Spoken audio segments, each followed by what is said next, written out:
Welcome to The Explainer. Today we're diving into a really powerful text about the search for meaning. And what's so fascinating is that it presents two completely different destinations.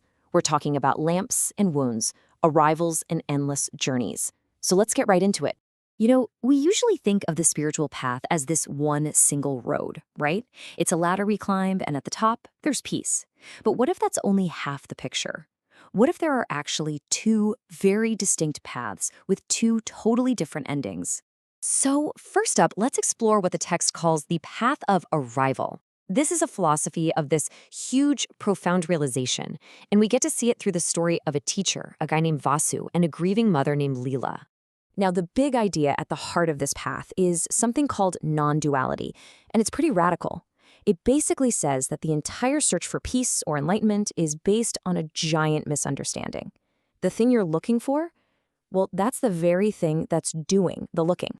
This quote from Vasu, the teacher, just turns everything on its head. He's saying the whole effort, the whole spiritual journey is actually an illusion. There's no distance you have to cross because, well, you're already there. The struggle itself is the dream. And we see exactly how this works with Leela's story. It all starts with this unimaginable grief. Her daughter has died, and she arrives carrying this immense, crushing weight. But then comes the questioning. Vasu doesn't offer platitudes. He just asks her a simple, disarming question: who carries? And that question forces her to look for the I that's suffering, and she can't find it. Which leads her to this incredible moment of recognition. She realizes the self carrying the weight is actually made of the weight. And just like that, the search is over. So here's the bottom line for this path. The lamp of the self doesn't go out and find the light. It has this sudden, world-shattering recognition that it is the light. And in that moment of seeing, the seeker, the lamp itself, is just swallowed by the very light it was looking for. The search ends, and all that's left is peace. It's a really beautiful, serene idea, isn't it? And you think that's the end of the story. But it's not. Not even close. The text then hits us with this powerful, really unsettling question that challenges everything we just heard and opens up a completely different way of seeing things. And that brings us to this other path, which we get to see through the story of a woman named Kira. Her experience is the total opposite of Leela's.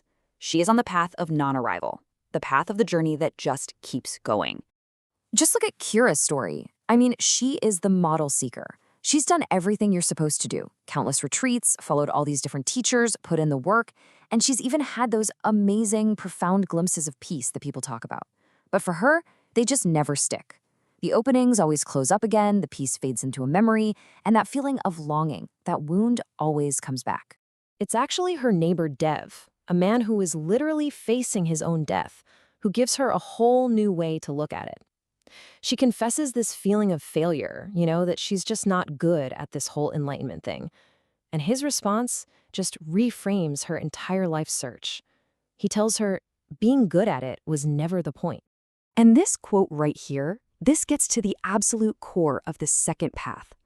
For Kira, peace isn't found by finally healing the wound of seeking or by transcending it. No. It's found in the simple but incredibly hard act of accepting it. She learns how to make peace with the wound, to let it be there without it being a problem she has to solve.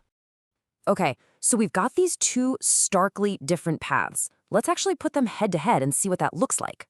When you see them side by side like this, the contrast is just wow. For the path of the lamp, the goal is realizing what you already are. For the path of the wound, it's about accepting what you are right now. The lamp's path says to let go of the search. The wound's path says to endure the journey. And look at this.